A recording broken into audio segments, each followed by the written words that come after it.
गावचं गाव पण जपणारा सण म्हणजे गावची यात्रा. वर्षातून एकदा गावची यात्रा येते. मन अगदी आनंदाने फुलून जातं. कधी एकदा आपल्या गावी आपण यात्रेनिमित्त जातोय असं मुंबई पुणेकरांना खूप वाटतं, हो की नाही? हाय, हॅलो, नमस्कार, मी शर्मिला. माझ्या या शर्मिलाज लाईफस्टाईल या यूट्यूब चॅनलमध्ये मी माझ्या सगळ्या गोडताईंचं, मैत्रिणींचं अगदी मनापासून स्वागत करते. तर आजचा हा व्हिडिओ जो आहे तो म्हणजे आमच्या गावच्या यात्रेनिमित्तचा. तर आम्ही आमच्या घरातले सगळेजण संध्याकाळी पालखीला ओवाळण्यासाठी असे जातो. तर या पालख्या ज्या आहेत, दोन तुम्हाला दिसत आहेत. ही एक पालखी आहे ती आमच्या गावाचे ग्रामदैवत कुंडो महाकाळ आणि दुसरी आमच्या बाजूच्याच गावची म्हणजे जरेवाडीची अंबाबाईची पालखी इथे येते. आणि या दोन पालख्यांचं मिळून गावामधून पूर्ण फेरी मारली जाते. म्हणजेच गावचा यात्रेचा जो छबिना असतो तो निघतो. तर आता इथे आम्ही सगळेजण पालखीला ओवाळण्यासाठी आलेलो होतो. पालखीचं दर्शन झालं की मंदिरामध्ये कुंडो महाकाळांचे दर्शन घेण्यासाठी आम्ही सगळेजण इथे आलो. आता तुम्ही म्हणाल देव तर पालखीत बसले, मग तुम्ही मंदिरात दर्शनासाठी आलाय?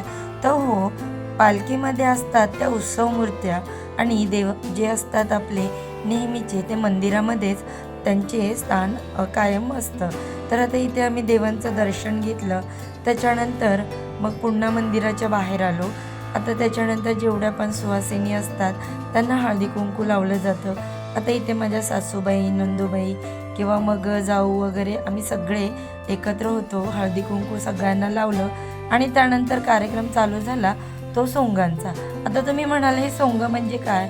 तर बघा, आमच्या यात्रेनिमित्त असे सोंग म्हणजे एक प्रकारचे छोटे छोटे नाटकं, ड्रामाच आपण त्याला बोलू शकतो. तर हे जे असतं तर ते प्रत्येक म्हणजे गावामध्ये जी पण मंडळं असतात त्या मंडळांचे वेगवेगळे असे सोंग बसवलेले असतात आणि पालखी देवाची पुढे चालते आणि त्याच्या पाठोपाठ ही सोंग चालतात. आता सोंग म्हटली तर बघा, दोन मोठ्या मोठ्या अशा ट्रॉल्या लावल्या जातात. एका ट्रॉलीमध्ये डीजेचा सेटअप असतो आणि दुसऱ्यामध्ये जे सोंग आपण घेणार असतो किंवा आपला जो सब्जेक्ट असतो तर ती सगळे कलाकार लोक असतात. तर आता इथे बघा, मी तुमच्यासोबत शेअर करते. हे खंडोबांचं सोंग आहे. वाघ्या मुरळी इकडे नाचत आहेत सोंगामध्ये. तर अशा प्रकारची अनेक विविध सोंग यात्रेनिमित्त केलेली होती. तसेच हे यात्रेचे बॅनर मोठे मोठे साईडला लावलेले होते. सगळे जे गावातले ग्रामस्थ होते. पालखीचं दर्शन झालं की असं गावची मेन अशी एक कोपऱ्यावरती जागा आहे, आम्ही त्याला बुरुंज म्हणतो. तर तिकडे हा सोंगांचा कार्यक्रम चालू होतो. तर तिकडे सगळे ग्रामस्थ हे सोंग बघायला जमा होतात. तर आता इकडे विविध प्रकारची, मी मगाशी म्हटल्याप्रमाणे, सोंग होती. हे दुसरं सोंग आहे ते म्हणजे कडक लक्ष्मीचं.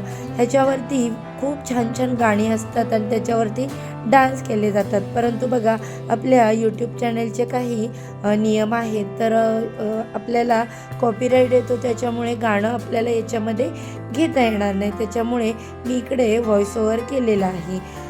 त्याच्यानंतर याच्या पुढचं जे सोंग होतं एवढं सुंदर होतं ना की लहान मुलांना, मोठ्यांना, सगळ्यांना आवडेल असे दोन मोठे मोठे खूप छान असे कोंबडे होते आणि ते गाण्यावरती नाचत होते. त्यांना गाणं देखील एवढं सुंदर लावलेलं होतं आणि ते जसे नाचतील, त्यांच्या माना डोलत आहेत ना, तसे पब्लिकच्या सुद्धा बघणाऱ्या माना डुलत होत्या. खूप छान वाटत होती सोंग पाहायला. आणि सगळ्यात आकर्षक आणि सगळ्यांचं लक्ष वेधून घेणारं म्हणजे हे ज्योतिबाचं सोंग खूप छान केलेलं होतं. तर अशा प्रकारे हा रात्रीचा सगळा देवांचा कार्यक्रम, सोंगांचा कार्यक्रम झाला. आणि त्याच्यानंतर दुसऱ्या दिवशीची वेळ आहे ही, ती म्हणजे आमची शिळी यात्रा असते. तर म्हणजे आदल्या दिवशी बघा, देवाची पालखी, सोंग वगैरे असा कार्यक्रम होतो आणि दुसऱ्या दिवशी ही शिळी यात्रा असते. तर या दिवशी पाहुणे वगैरे जे असतात ते जेवायला बोलवले जातात. त्यांच्यासाठी असा नॉनव्हेजचा आमच्याकडे बेत केला जातो. तर बघा, सगळ्यात छान म्हणजे असं गावाला गेलं की चुलीवर मटण शिजायला घालायचं, त्याची टेस्ट तर फारच छान लागते. तर आता इथे बाहेर चुली मांडलेल्या होत्या म्हटलं चला तुमच्यासोबत थोडंसं शेअर करते आमच्या सातारला घाटावरती कशा पद्धतीने चुलीवरती मटण शिजवतात. आणि बघा ताईंनो, आपण शहरात किती मसाला टाकून जरी मटण किती सुंदर बनवण्याचा प्रयत्न केला तरीसुद्धा या चुलीवरच्या मटणाची जी टेस्ट असते ना, अगदी तुम्ही साधं वाटण करून चटणी मसाला मीठ घालून जरी केलं ना तरी त्याला एवढी चव येते. काय माहिती, म्हणजे असेल काहीतरी गावच्याच पाण्याचा याच्यामध्ये आपल्याला अनुभव मानता येईल, कारण मुंबईचा आणि गावच्या पाण्यामध्ये फरकच असतो ना.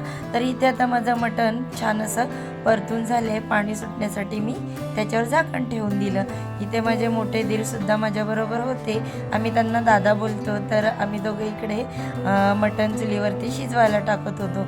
आता मगाशी मी मटण परतून ठेवलं, त्याच्यानंतर त्यांनी ह्याच्यामध्ये छान असं गरम पाणी ओतलं आणि व्यवस्थित असं ते जीव करत होते. आता इकडे आमच्या त्यांचं शूटिंग घेत होते आणि मगाशी जे शूटिंग घेतलं ते माझ्या दिरांनीच घेतलं होतं. तर अशा प्रकारे आमचा हा शिळ्या यात्रेचा बेत होता चुलीवरच्या मटणाचा.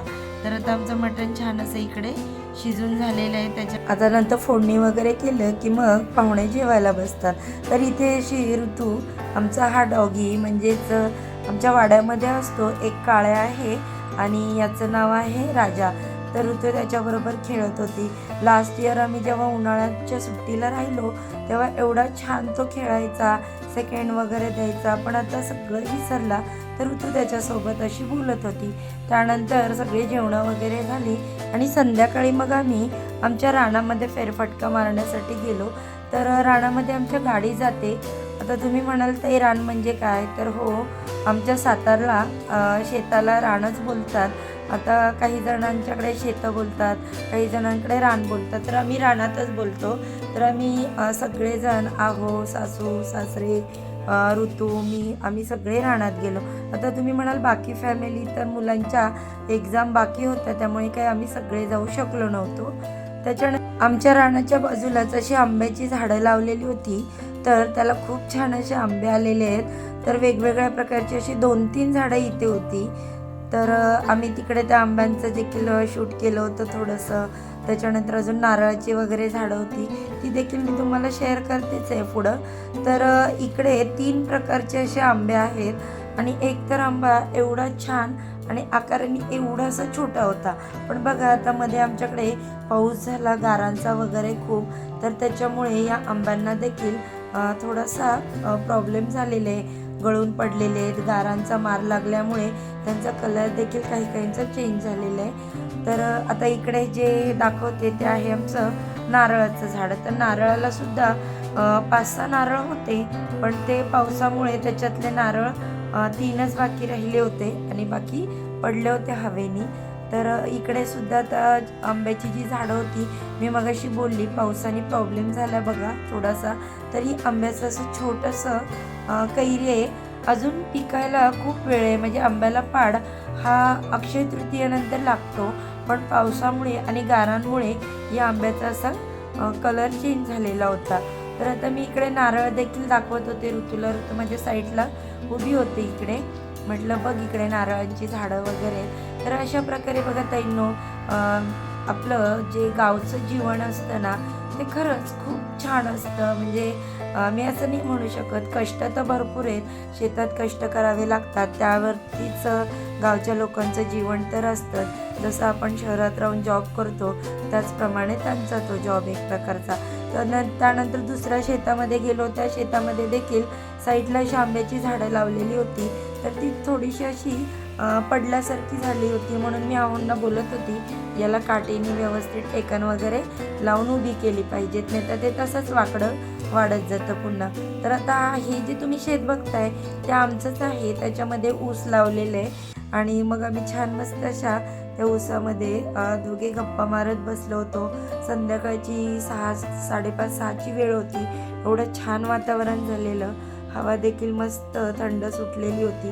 बघा हे असं स्वर्गसुख आपल्या शहरी भागातल्या लोकांना अजिबात अनुभवायला मिळत नाही. त्यामुळे आपण असे सुट्टीला गेल्यानंतर त्याचा आवर्जून आनंद घेतलाच पाहिजे आणि आम्ही तर बाबा खूप आनंद घेतो.